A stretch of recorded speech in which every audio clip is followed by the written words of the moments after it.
आज की यह कहानी जो है यह 20 साल पुरानी है।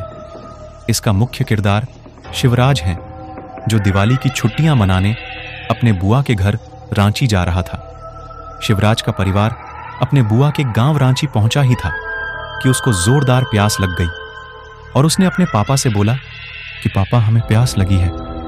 उसके पापा ने साइड की दुकान से शिवराज के लिए पानी की बोतल लाए। तभी शिवराज के पापा को बगल में ही कुछ भीड़ दिखाई दी। तभी शिवराज की नजर सड़क पर बेच रहे हैं औरतों के लिए श्रृंगार वाले सामान पर गया। उसने सबसे नजरें चुराते हुए वहां से एक अपने हाथ का कड़ा उठा लिया। अभी थोड़ी ही देर हुआ था, तब तक से शिवराज के पापा उसको बुलाने लगे। शिवराज ने जल्दी से कड़ा को अपने पॉकेट में रखा और वहां से चल दिया। अपनी बुआ के घर पर पहुंचने के बाद शिवराज ने सबसे थोड़ा अजीब सा बर्ताव कर रहा था। घर वालों को लगा कि शिवराज ने रोड पर पड़ी महिला की लाश को देखा है, इसीलिए यह ऐसा हरकत कर रहा है। शिवराज का ध्यान अभी भी उसके पास खड़े पर था। वह बार बार खड़े को ऊपर में ध्यान देता था और ऐनक में ले जाकर देखता और मुस्कुराता था। ये हरकतें शिवराज लगातार कर रहा था।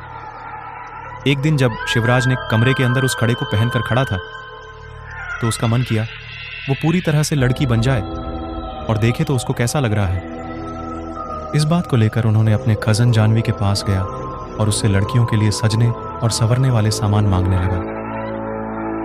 इस बात से जानवी हंसने लगी और उन्होंने अपने बुआ के कमरे में गई और वहां से अपने साड़ी और लिपस्टिक उठाकर ले आई और शिवराज को दे दी।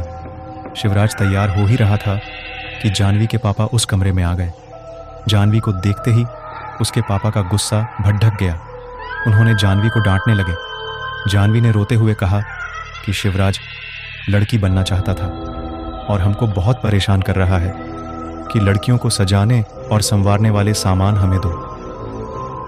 यह बात सुनकर उसके पापा बहुत गुस्से में हो जाते हैं और उसे बुरी तरह से पीटने लगते और अंत में उसका कमरा बाहर से बंद करके वहां से चले जाते हैं।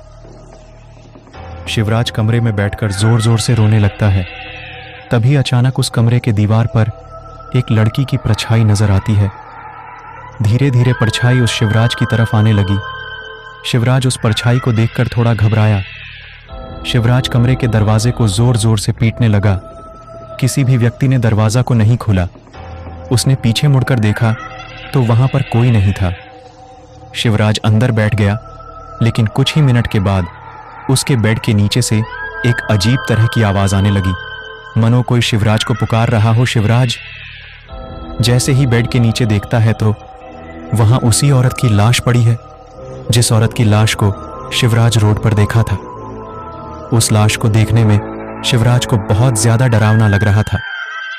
बेड के नीचे औरत रेंगते हुए शिवराज के पास जैसे ही आई, इतने में शिवराज उस लाश को देखकर बेहोश हो गया। अगले दिन से शिवराज के व्यवहार में परिवर्तन हो गया। अब शिवराज अजीब तरह का बर्ताव कर रहा था। अपने बुआ की साड़ी पहन रहा था तो कभी लड़कियों का सलवार पहन रहा था। वह दिन भर अपने आप को सजता रहता था। शिवराज एक ही बात बोलते रहता था कि अब उसका नाम सरस्वती है। कभी कभी वह चिल्लाने लगता था जिससे पूरे घर में सन्नाटा छा जाता था। वह घर के कोने में दुबक कर बैठ जाता था और डरा डरा सा महसूस कर रहा था। एक दिन शिवराज रोते रोते अपने मां से बोलता है कि मैं सरस्वती हूं और मुझे हर जगह शैतान नजर आते हैं। मां, शैतान मुझे आकर मार देंगे। उसने कहा, उस शैतान के पैर उल्टे हैं, हाथ के नाखून बड़े बड़े हैं, हाथों में खून लगा हुआ है, हाथ के नाखून भी बड़े बड़े हैं, चेहरा बिल्कुल काला और मुंह